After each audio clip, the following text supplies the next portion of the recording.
Hi everyone, welcome to the series Anti-Aging Under the Microscope. Today we're focusing on NMN, one of the most talked about supplements for longevity. It's been called a miracle for energy, metabolism, and even reversing aging. It is strongly supported by several world-renowned scientists, professors whose work I deeply admire and respect.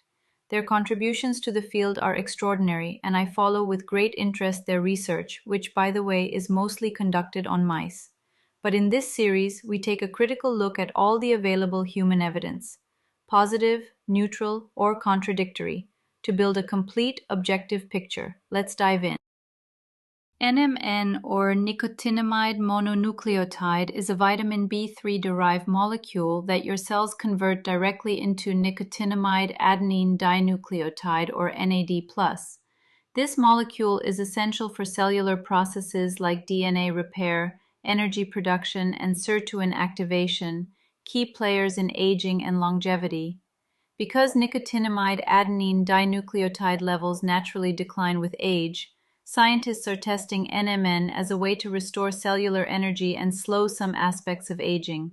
Additionally, everyday stresses, poor sleep, large meals, and less exercise speed up NAD+ loss.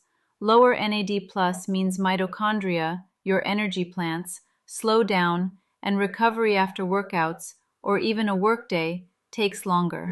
You can't simply swallow NAD+. It breaks down in the gut and can't cross cell membranes intact, so precursors like NMN are used instead. Taken by mouth, NMN reaches the bloodstream in about 15 minutes and raises NAD+ in the liver, muscles, and brain within half an hour. Differences in gut bacteria can affect how much NMN each person absorbs, so responses may vary. Animal studies, giving NMN to older mice makes them look and behave more like their younger counterparts. With long-term supplementation, researchers observed less weight gain, better insulin sensitivity, improved cholesterol and eye function, and even enhanced stamina. The secret lies in NMN's ability to replenish declining levels of nicotinamide adenine dinucleotide. The result? Improved blood flow, stronger muscles, better brain, liver, and kidney function, even immune resilience. However, I must highlight that mice get high NMN doses, about 500 milligrams per kilogram of body weight. Adjusting for their faster metabolism, that's the equivalent of around 3,000 milligrams per day for a 75-kilogram adult. So far, human trials are exploring lower doses, not because NMN isn't promising, but because we metabolize it more slowly, and clinical research tends to move cautiously. Clinical trials consistently show NMN is safe and well tolerated. Across multiple studies using doses from 250 to 2,000 milligrams per day over periods of 4 to 24 weeks, no serious side effects were reported. Importantly, there were no significant changes in blood counts, kidney function, or liver enzymes during monitoring. Bottom line, NMN appears to be safe for short to medium-term use in both healthy adults and older individuals with mild health concerns. Next, let's talk about the effect of NMN on telomere length. Telomeres are the protective caps at the ends of chromosomes, like the plastic tips on shoelaces. They keep our genetic material intact during cell division. But with every division, telomeres gradually shorten, and when they become too short, the cell can no longer function properly. This process is a hallmark of cellular aging. In other words, telomere shortening is closely tied to how and how fast we age. This brings us to NMN. In the supplement world, it's often claimed that NMN can increase telomere length, effectively turning back the biological clock. But what does the science actually say? Let's look at the evidence. One of the key human trials was conducted by Nakajima and colleagues. In this study, 30 healthy Japanese adults aged 20 to 64 received up to 1,500 milligrams of NMN daily. Despite a temporary increase in telomere length in the high-dose group, the overall conclusion was that NMN does not significantly lengthen telomeres, at least not when taken over a short period. On the other hand, a pilot study by NIU reported that taking 300 milligrams of NMN daily for 90 days boosted NAD mice levels and lengthened telomeres in middle-aged men, a notably different conclusion. Why do these studies show different results?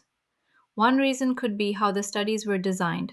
The Nakajima study followed some of the best practices in clinical research. It included a placebo group, meaning some participants took a pill that looked like NMN but didn't actually contain it. This helps researchers see if any effects are truly from the NMN itself or just from people expecting to feel better. The study was also randomized and double-blind, which means neither the participants nor the researchers knew who got the real treatment and who got the placebo. This kind of setup makes the results more trustworthy. The study had clear goals, used reliable lab tests, and included enough people to properly check for both benefits and safety. In contrast, the new study was much more limited. It didn't include a placebo or a control group, it wasn't randomized, and only 8 middle-aged men took part. Without these safeguards, it's much easier for the results to be influenced by bias or chance, making them harder to trust. Who was in the study also matters. Nakajima's study included both men and women, aged 20 to 64, which means the results are more likely to apply to a broad range of people. The NIU study only looked at a very small group, just a few healthy middle-aged Chinese men. That narrow focus makes it hard to say if the same results would happen in other people. In short, the Nakajima study is much more reliable, while the positive findings in the NIU study should be viewed with caution. Most studies show that NMN doesn't significantly impact the ability to climb stairs. However, it does seem to help people, both under and over 65, walk a bit faster and maybe, only maybe, to improve muscle strength. These results might be a result of NMN helping your cells to produce energy more efficiently. However, it doesn't actually build muscle. That said, people with diabetes or obesity haven't seen the same benefits, even with higher doses. This makes sense since their cells often struggle to produce energy properly due to problems with mitochondrial function. Now, moving on, does NMN impact glucose metabolism and insulin sensitivity? In healthy middle-aged men, taking NMN for 2 months didn't lead to any major changes in blood sugar, insulin levels, or how the body used insulin. The same was true for older men with diabetes, even after nearly 6 months of use. A small benefit was seen in pre-diabetic, overweight women. NMN made their muscles more sensitive to insulin, helping them absorb sugar from the bloodstream more efficiently. However, this didn't actually lower their overall blood sugar levels. So while NMN may slightly improve how the body uses insulin in people at risk for diabetes, it doesn't seem to help much with blood sugar control in healthy people or those with diabetes. When it comes to cholesterol and overall metabolic health, NMN seems to have a mixed effect. In overweight or obese adults, NMN administered at 2,000 milligrams per day for 4 weeks reduced body weight by approximately 1.9 kilograms and decreased total and LDL cholesterol. However, other studies in healthy individuals didn't show any changes in cholesterol levels or uric acid. So while NMN may slightly reduce cholesterol in people with excess weight, it doesn't appear to offer the same benefits for healthy adults. Taking 250 milligrams of NMN every day for 12 weeks may help you sleep better and feel less tired, especially if you're in your 40s or older. While it didn't make people sleep longer, it helped them fall asleep more easily, wake up less during the night, and feel more refreshed the next day. People also reported having more energy and feeling less mentally and physically drained, especially when they took it in the afternoon. In short, NMN may help improve the quality of your sleep and boost your daily energy as you age. In conclusion, NMN is safe and boosts NAD+ levels, which are critical for cellular energy, repair, and healthy aging. However, its benefits are not universal. They depend on your age, overall health, dose, and moment of administration. Now, you may wonder how much NMN you should take. If you are 40 to 60 and healthy, 250 to 300 milligrams per day is often enough to raise NAD+ and support energy and sleep.